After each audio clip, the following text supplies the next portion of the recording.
Today, sineselebrate namin ni Renan yung 10 years anniversary namin.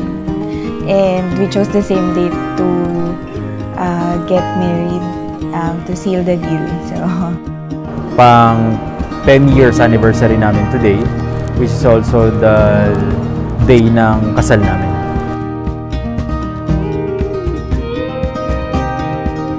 Pakiramdam ko, medyo kinakabahan and excited at the same time. Hindi ko maintindihan kung ano yung nararamdaman ko ngayon.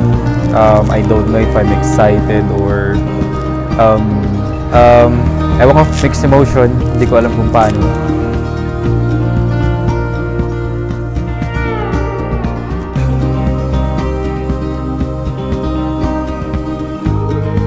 Magkakilala kami since high school. Schoolmates kami. And then eventually, naging mag-boyfriend, girlfriend officially nung college. Parang laro-laro lang na okay, sige, try natin maging tayo. Pag nag-work, di okay. Pag hindi, di hindi. After nun, hindi namin nare-realize na tumatagal na pala kami ng tumatagal. Hanggang sa umabot na nga kami ng 10 taon. We've been through a lot and I thank God na we're finally here.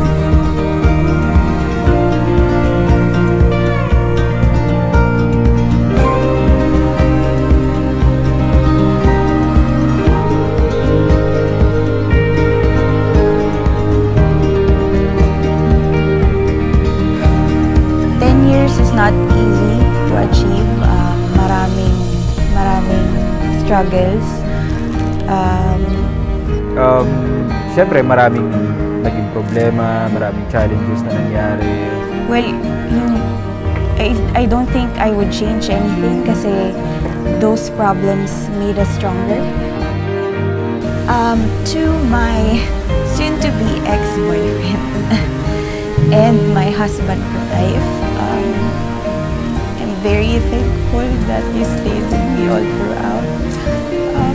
Alam mo, I'm not perfect and I'm very lucky to have you. Your patience in everything.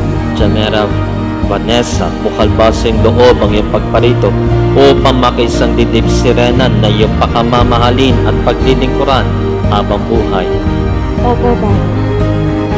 Renan, bukalbasing loob ang iyong pagparito upang makisang didib si Jamera Vanessa na iyong pakamamahalin at paglilingkuran habang buhay.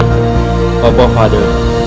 Nakahanda ba kayong gumanap sa inyong pananagutan, simbahan at sa bayan na umaasang niyong aaragain ang mga supling na ipagkakalob ng poong may kapal upang sila inyong palakihing bilang mabubuting mamamayang Kristiyano? Opo, Father. Opo, Father.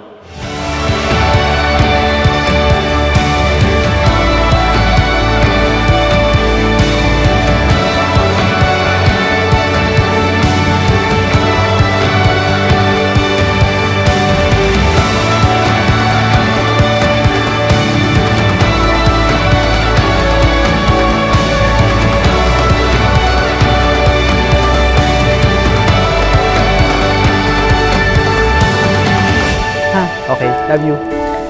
Di, I love you.